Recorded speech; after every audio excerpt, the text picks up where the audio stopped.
You are not tired. You are being drained. Every day, pieces of your attention are siphoned off by things that do not matter, and by people who would never return the cost. You wake up already tense, not because of work, but because your mind never clocked out. You replay a sentence from years ago, wondering if you sounded stupid. One careless comment online hijacks your mood. You explain yourself to someone who decided to misunderstand you before you finished speaking. You tell yourself this is empathy. This is maturity. This is being a good person? It is not. It is leakage. Think about Mike, 37, competent, respected on paper. He leaves the office exhausted, then spends the drive home dissecting a meeting that ended hours ago. Or Emily, scrolling at 1 a.m, heart racing, drafting a reply to a stranger she will never meet, because being misunderstood feels unbearable. This is not because they are weak. It is because they were trained to equate caring with worth. No one told you that caring has a cost. No one warned you that unlimited care turns into a leash. Every explanation is a small withdrawal. Every apology you did not owe is interest paid to someone else's comfort.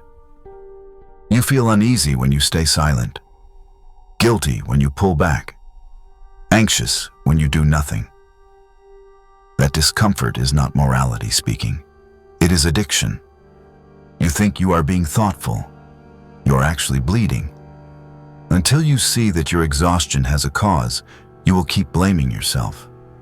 Rest will not come from trying harder. It will come from choosing what deserves access to you. This video is about stopping the bleed before it quietly empties your entire life. If this hits uncomfortably close, comment, "I feel this." Niccolò Machiavelli is often misunderstood as someone who taught cruelty. But that is not what matters here. What matters is the single warning hidden inside his thinking. Do not sacrifice yourself to moral illusions in a world that does not reward them. He was not obsessed with evil. He was obsessed with survival. For most of human history, caring was not optional. Caring about approval, reputation, and belonging kept you alive. If the tribe rejected you, you did not feel embarrassed. You died. So your nervous system learned to care about every glance, every tone, every sign of disapproval. That instinct saved your ancestors. It does not save you now. Today, the same instinct is quietly ruining your focus, your ambition, and your peace. You care about opinions that carry no consequences. You absorb judgments from people who have no power over your future. You explain yourself to maintain harmony that leads nowhere. Machiavelli's insight was simple and dangerous. Virtue without protection becomes a liability. Morality without strategy turns into self-sacrifice. He did not say abandon values. He said, stop offering your neck to anyone holding an opinion. Look around at modern life. Endless commentary, endless visibility, endless chances to be judged by strangers who disappear tomorrow. The rule that once kept humans alive is now destroying them through exhaustion and hesitation.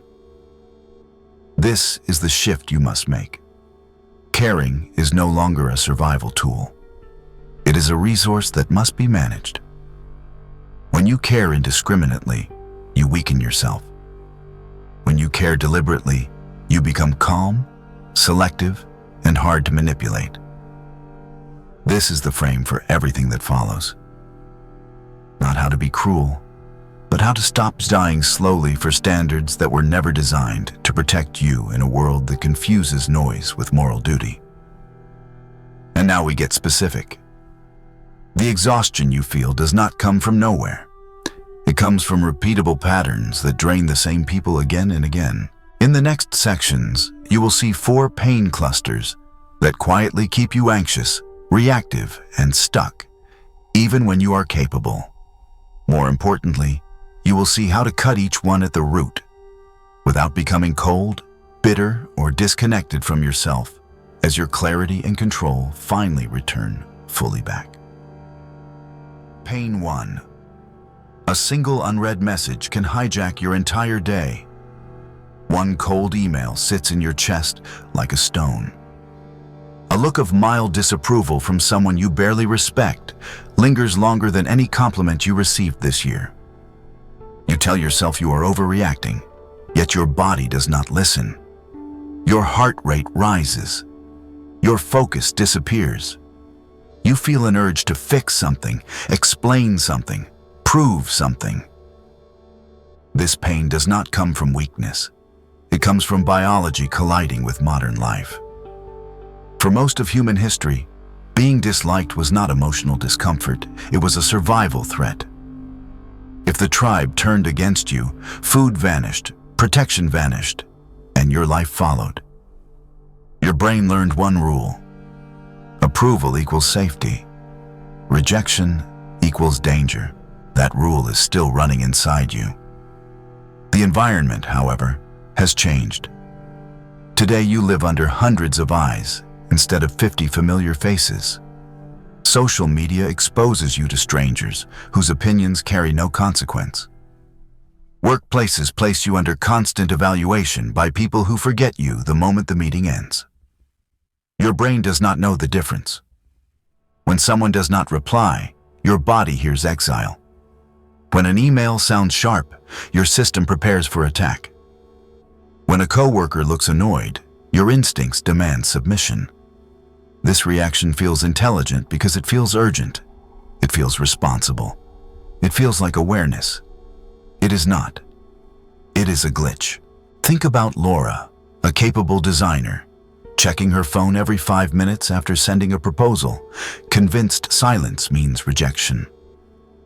Or Mark, a manager rereading a blunt message from his boss all night, imagining consequences that never arrive. Their suffering does not come from reality.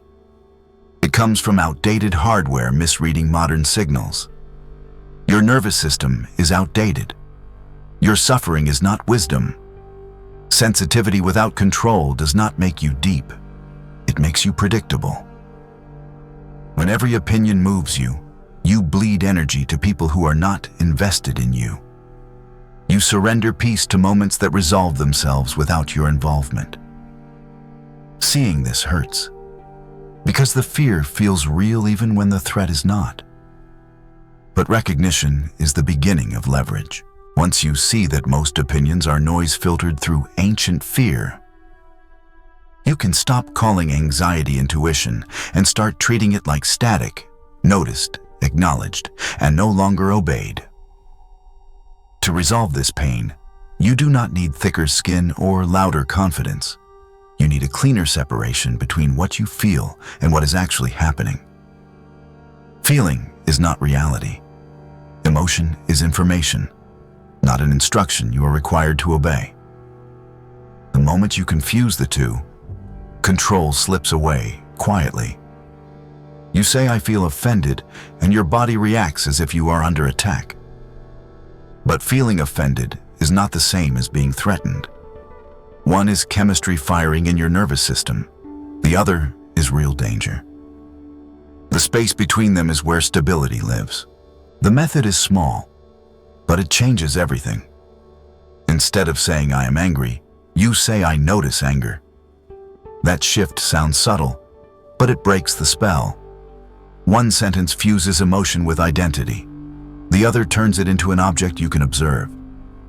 Think about a meeting where a coworker cuts you off mid-sentence. Heat rises in your chest. Your jaw tightens. If you decide, "I am being disrespected," you interrupt back, your tone sharpens, and the room feels the tension immediately. If you decide, "I notice irritation," you stay quiet. Let them finish. And suddenly the contrast makes you look grounded while they look reactive. Or picture a short email from your boss. No greeting, no warmth. Your mind fills in the blanks. "I am in trouble. I messed up." If you merge with that feeling, your night is gone.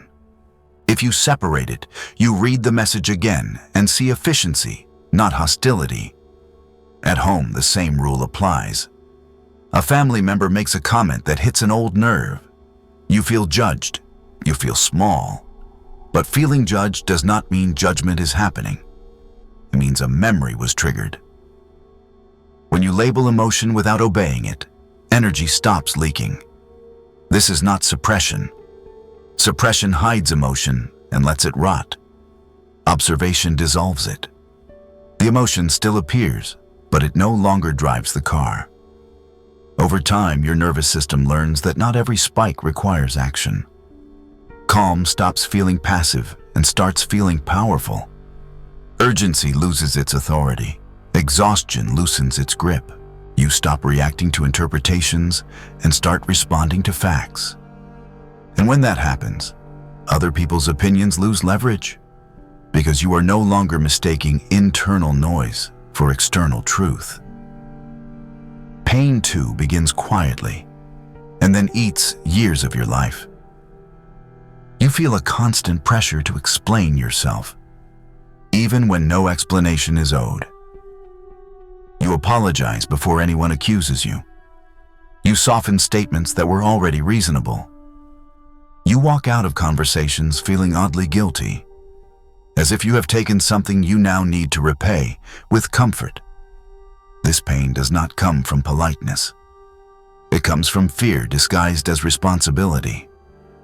You were taught that being understood keeps you safe, so you over-explain to stay included. Think about Daniel, a 34-year-old analyst who says sorry 3 times in one meeting before anyone challenges him. Or Megan, who spends 10 minutes justifying a personal decision to take a new job, even though it affects no one else. They are not weak people. They are conditioned people. Over-explaining feels like integrity, but it is actually a negotiation for permission.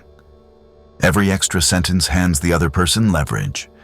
You are saying, my choice needs your approval to be valid. This is why over-explaining drains you faster than conflict. Your nervous system stays activated, scanning faces for relief, waiting to feel allowed. The cruel part is that the more you explain, the less confident you appear. Clarity does not come from volume. Authority does not come from reassurance. Explanation is not clarity. It is often submission. You can see this at work when someone states a boundary cleanly and the room adjusts, while another person explains the same boundary and invites debate. You can see it in families, where one sibling announces a decision and moves on, while another explains and gets pulled into endless arguments. Over-explaining teaches people that your limits are flexible and your certainty is negotiable. It also teaches your own body that silence is dangerous. So you talk and talk and talk, hoping to feel safe, but safety never arrives. This pain survives because it masquerades as kindness. In reality, it is self-abandonment performed politely, and the exhaustion you feel is not from caring too much about others. It is from abandoning yourself repeatedly in small moments that add up over time.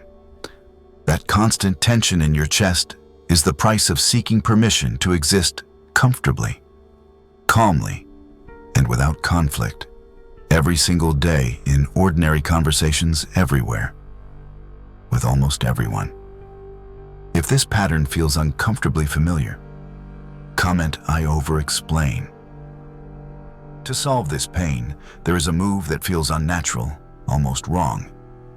Yet, it is one of the oldest power plays in human history. You do nothing. No reaction, no argument, no defense. When someone provokes you, questions you, or throws disrespect your way, your instinct screams to respond, to explain, to fix. That instinct is exactly what gives them control. Reaction feeds the fire. Silence starves it. Picture a king walking through a town square. A man steps out of the crowd, hurls mud, shouts insults, demands attention. Everyone waits for the explosion. The king does nothing.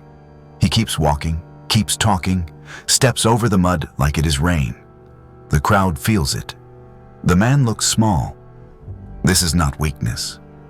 It is positioning. When you react, you acknowledge. When you acknowledge, you validate. You signal that their behavior has the power to move you. Silence sends a different message. You do not exist in my emotional economy. Think about work. A coworker makes a sharp comment in a meeting. If you jump in, explain, justify, the room shifts. If you pause, look at them, then continue with your point, the moment collapses. Or think about family. A relative pushes a button they know works. You feel the urge to defend. If you stay calm and change the subject, the tension dies alone. This move feels risky because it removes your armor. In reality, it removes theirs. Reaction gives power. Silence keeps it. The more you practice this, the more your nervous system learns that nothing bad happens when you stop performing. Respect grows quietly. Control returns without effort. You stop feeding noise and start conserving energy for what actually matters. That is how authority looks when it does not need permission. You are not winning an argument. You are ending a game others were trying to pull you into. Most people cannot tolerate this stillness, which is why it works. Power often enters the room quietly, sits down, and waits, while others exhaust themselves talking. That is the real king move. Right here and now. Period. Pain 3 is emotional bankruptcy, and it shows up before the day is even half over. It is noon, and you already feel empty. Not sleepy, not lazy, just spent. The things that actually matter to you get whatever energy is left at the bottom of the tank, if anything is left at all. You tell yourself you will focus later, be present later, work on your goals later. But later never comes because your energy has already been spent on nonsense. Traffic steals it first. You grip the wheel, heart rate up, replaying imaginary arguments with drivers you will never see again. Social media finishes the job. You scroll, compare, react, feel irritated, then oddly hollow. Family drama takes a cut. A comment, a guilt trip, a passive-aggressive remark, and suddenly you are 10 years old again, emotionally negotiating peace. Work drains the rest, not the work itself, but the tension around it. The Slack messages, the emails, the mental rehearsals, the quiet fear of how you are being perceived. By the time you get home, there is nothing left for your partner, your body, or your future. This pain feels mysterious until you see it clearly. Energy works like money. You wake up each day with a limited amount. You would never walk around handing cash to strangers, lighting bills on fire, or investing in things that guarantee a loss. Yet that is exactly how you treat your emotional energy. You spend it on traffic you cannot control. You donate it to strangers online who do not know your name. You invest it in family drama that never resolves. You leak it through constant background stress at work that produces nothing. Then you wonder why you feel poor inside. Think about Chris, 41, a capable professional, who says he is too tired to work out, too tired to learn new skills, too tired to build anything meaningful. In reality, he spent his best energy arguing in his head with people who are not even present. Or Lisa, who says she has no time for herself, yet spends hours emotionally engaged with online outrage that changes nothing in her life. This is not a motivation problem, it is a budgeting problem. When you spend care everywhere, you end up bankrupt where it matters. Emotional exhaustion is not caused by effort, it is caused by waste. Until you see where your energy is actually going, you will keep blaming yourself for being tired, instead of realizing you have been overspending all along. To fix emotional bankruptcy, you need to stop treating care like a moral obligation and start treating it like a currency. This is the most practical Machiavellian shift you can make. You wake up every day with a limited supply of emotional capital, and once it is gone, it is gone. So the rule becomes brutally simple. Before you invest attention, worry, or emotion, ask one question. If I care about this, what do I gain? Not what should I gain? Not what would be nice. What do I actually gain? This question cuts through illusion instantly. Preparing for an important presentation, caring helps. You focus better. You perform better. The return is real. Caring here is an investment. Arguing with a stranger online, caring gives you nothing. No influence, no growth, no peace. The return is zero. Sometimes negative. That is not expression, that is burning money. Think about Ryan, who spends 30 minutes rehearsing a tough conversation with his boss, then shows up calm and prepared. That care pays dividends. Now think about Anna, who spends the same 30 minutes fighting in a comment section, heart racing, mood ruined, nothing changed. Same energy spent, completely different outcome. Most people feel exhausted not because they do too much, but because they invest everywhere without checking the return. They care about traffic, even though caring will not move cars faster. They care about being misunderstood by people who will never change their minds. They care about family drama that resets every week, no matter what they say. This is not virtue. It is poor allocation.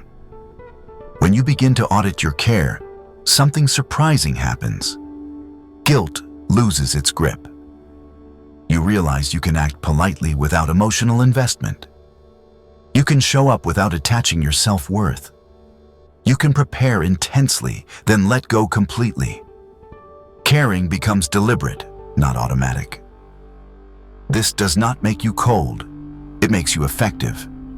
You stop being drained by noise and start reserving energy for things that compound over time. Your work improves. Your focus sharpens. Your relationships feel cleaner because you are no longer leaking resentment underneath forced concern. The world does not reward how much you care. It rewards where you care. When you understand that, exhaustion turns into clarity, and for the first time in a long while, you finish the day with something left for yourself. If this shift clicks for you, comment, "I choose where my energy goes." Pain 4 is guilt. The quiet force that keeps you bending long after something inside you has already broken. You are not afraid of conflict. You are afraid of being seen as selfish. You worry about disappointing people, upsetting family, or being labeled cold by friends who benefited from your flexibility. So you say yes when your body says no. You stay when you should leave. You explain decisions that require no approval. This pain feels like kindness, but it is fear wearing a polite mask. Think about family dinners where a parent makes a comment that crosses a line, and you swallow it to keep the peace, then carry the tension home for days. Think about old friends who only call when they need something, and you answer out of history, not desire. Or think about a toxic relationship where leaving feels cruel, even though staying slowly erases you. Guilt convinces you that protecting yourself is an act of harm. It tells you that distance equals betrayal and boundaries equal rejection. But notice the pattern. The people who benefit most from your people-pleasing rarely offer the same care in return. They feel entitled to your availability, your emotional labor, your patience. And when you finally push back, they do not ask what changed. They accuse you of changing. That accusation works because it hooks into your fear of being bad. Yet guilt is not a moral compass. It is a conditioning tool. It was installed to keep you manageable, agreeable, and easy to access. Respect does not come from how much you feel. It comes from what you consistently do. You can show respect without emotional surrender. You can act decently without carrying the weight of other people's expectations. When you stop confusing guilt with goodness, something stabilizes inside you. You feel steadier making decisions without rehearsing speeches or apologizing in advance. The silence after saying no longer feels dangerous. It feels clean. You notice who respects the boundary and who disappears. That information is painful, but it is also clarifying. It shows you which connections were built on care and which were built on access. From that point forward, you choose yourself without theatrics or anger. You simply step back. You let disappointment exist without absorbing it. You keep your dignity intact, your energy protected, and your life moving forward. Respect is behavior. Caring is optional. To apply this method, think like a surgeon, not a spectator. When you are on an operating table, you do not want the doctor who feels everything you feel. You want the one who is calm, steady, and precise. Emotion shakes the hand. Precision saves the life. The same rule applies to your decisions. When you care too much about how a situation feels, your judgment trembles. You rush. You overcorrect. You make small mistakes that compound into big ones. This principle is not about becoming cold toward people. It is about becoming steady with yourself. Imagine a tough conversation at work. If you walk in emotionally loaded, desperate to be liked, every sentence comes out wrong. If you walk in detached, focused on facts and outcomes, the conversation stays clean. Or think about a relationship decision you have been avoiding. When you are flooded with guilt or fear, you stay stuck. When you step back and look at the situation like a case file, patterns appear. What is working? What is failing? What can be repaired? What must be cut? The cold surgeon principle asks you to lower empathy so clarity can rise. You still act respectfully, you still behave with discipline, but you do not let emotion guide the scalpel. Most people resist this because they think feeling more makes them human. In reality, feeling everything makes them ineffective. Steadiness is not cruelty, it is competence. Over time, this approach retrains your nervous system. You stop panicking in moments that once overwhelmed you. You pause before responding. You choose actions instead of reactions. People around you feel this shift immediately. Some will calm down. Others will feel exposed because they can no longer move you. That is not your problem. Your responsibility is to your own stability. When you act from steadiness, outcomes improve without force. Boundaries hold without arguments. You conserve energy instead of burning it on drama. This is how you operate on your own life without shaking. You do not need to become numb to win your life back. You do not need to shut down, harden your heart, or turn into someone you do not recognize. Caring is not the enemy. Caring without direction is. This entire conversation has not been about caring less, it has been about caring better. Caring in places where effort compounds instead of evaporates. Caring for people who reciprocate instead of consume. Caring for goals that actually move your life forward instead of keeping you busy and exhausted. Most people are not tired because they lack discipline. They are tired because they are emotionally overextended in the wrong places. They pour energy into opinions, drama, guilt, and fear, then wonder why nothing meaningful grows. Machiavellian wisdom was never about cruelty. It was about preservation. You cannot build anything lasting if your nervous system is constantly on fire. Detachment is not coldness. It is self-respect. It is the ability to act with intention instead of compulsion. When you care selectively, something subtle changes. Your decisions slow down. Your reactions soften. Your presence becomes heavier because it is no longer scattered. You stop chasing validation and start attracting respect. The people who only valued your compliance drift away. The people who value your clarity move closer. This is not loneliness. This is filtration. You begin to notice that peace is not something you earn by pleasing others. It is something you protect by choosing yourself without apology. Caring better means preparing deeply, then releasing outcomes. It means showing up fully, then letting go cleanly. It means being generous where it matters and indifferent where it does not. This balance is what creates quiet power. You are no longer reactive. You are responsive. You are no longer drained. You are deliberate. The world does not need you anxious and available. It needs you stable and directed. When you operate from this place, your work sharpens, your relationships simplify, and your inner noise fades. You stop fighting everything and start building something. This is not about becoming superior. It is about becoming free. And freedom always has a cost. The cost is disappointing people who benefited from your confusion. The reward is waking up with energy for the life you actually want. If you are ready to make that shift, comment, "I choose what matters." And remember, this is not a motivation speech.